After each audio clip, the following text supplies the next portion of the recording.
Welcome back.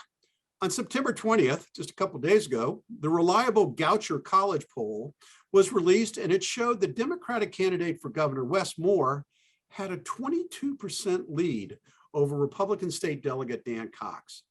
Now, with 4 weeks before the start of early voting, can the conservative candidate narrow the difference, or is it just smooth sailing for the first-time candidate, Wes Moore?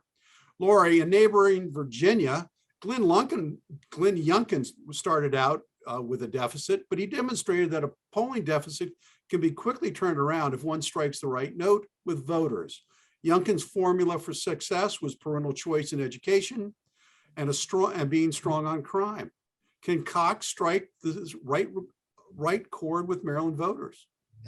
Well, if you remember in 2014, Larry Hogan was really supposed to lose by a lot, by 9.7% of the vote. And there was a famous reputable 538 poll said that Brown was going to have a 94% chance of winning. And look what happened. Larry Hogan won. So I think there's a really good chance that Dan Cox could win, despite what we're hearing.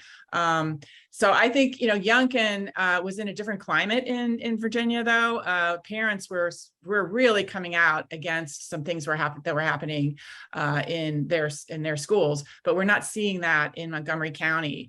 We are seeing it in other parts of the state, though, because that's why we have Lieutenant Governor candidate Giordana Schiffinelli.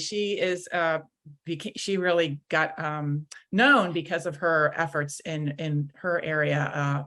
I think I forget where she's from, somewhere on the coast, I think of, but she did really well. So I think Youngkin's policy, what happened over in Virginia may not happen as easily here in Maryland, but we've got inflation behind us. And I think there is, the policies are what are important. And when you look at what Dan Cox is talking about, he's talking about issues. Wes Moore is attacking with saying that he's dangerous and all that. He's kind of following the same practices that Anthony Brown was doing when he was running against Larry Hogan, by just calling him dangerous. They both of them called each other dangerous.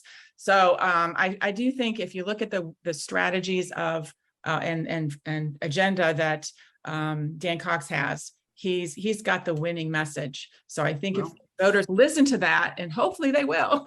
Let's see what Maricé has to say about that. And yeah, I would. Maricé, nationally, they say that, the Republicans say that school choice is the magic bullet, and candidate Cox is an advocate of school vouchers. And according to Carissa Campos Spivey, director of Consejo de Opciones Escolares, would help Hispanic students break through the achievement gap. So is this going to be attractive for Latino voters? This is not something new that we've seen. This is something that's worked in places like in Florida.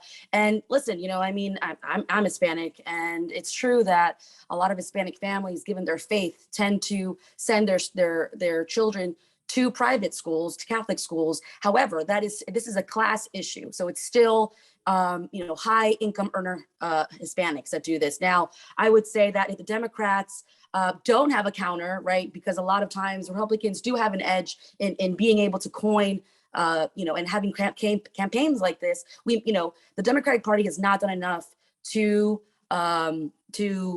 court the Hispanic vote, and I've been one of those individuals who has spoken about that. So I would say that we do need the Republican Party is doing a good job of courting some of the minorities now, with the backing of Baltimore City, Prince George's County, and Montgomery County of the Wes Moore campaign. I think that we should leverage more some of our minority kind of strategies, with the Latino caucus, the Asian Pacific Islander, and the Black caucus. So I think that, Wes Moore kind of partnering up with Casa de Maryland and the Teachers Union and some of these progressive groups, they're doing some, but they're not doing enough to counter some of these issues that, really. Let me go back to Laurie on this, because go ahead.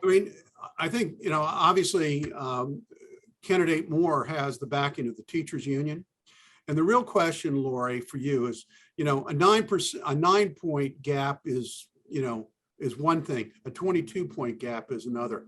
Can Cox get traction in the next 4 weeks to overcome this? I think he really has to focus on his issues. And if the voters look at the tax and spend, it's going to be tax and spend with more. That's what he's going to do. He was the CEO of Robinhood. He's used to taking from the rich to give to the poor. And and that's when he had to use his suave, polished demeanor to get people to donate. He will have our tax money to just spend as he wishes. But how is Cox going to get traction, Laurie? I mean, the media is ignoring his campaign, and if they don't ignore it, they attack him. He is How getting is he going to break traction. through? Can he break through? He is out there meeting the voters. I was with him at when he talked to someone for a half an hour and changed her opinion, her mind. So Laurie, he's meeting people. I got to give Maricé the last word. Yes. Maricé, can Cox make up the difference or not? I don't think so. And just to distinguish from a comment earlier, even though it may be seen as something that Anthony Brown was doing in the past, this was pre-Trump years. And so Dan Cox, proudly using that endorsement, I don't think that speaks to Maryland values, and I don't think that he's going to be able to. Well, you have the last word.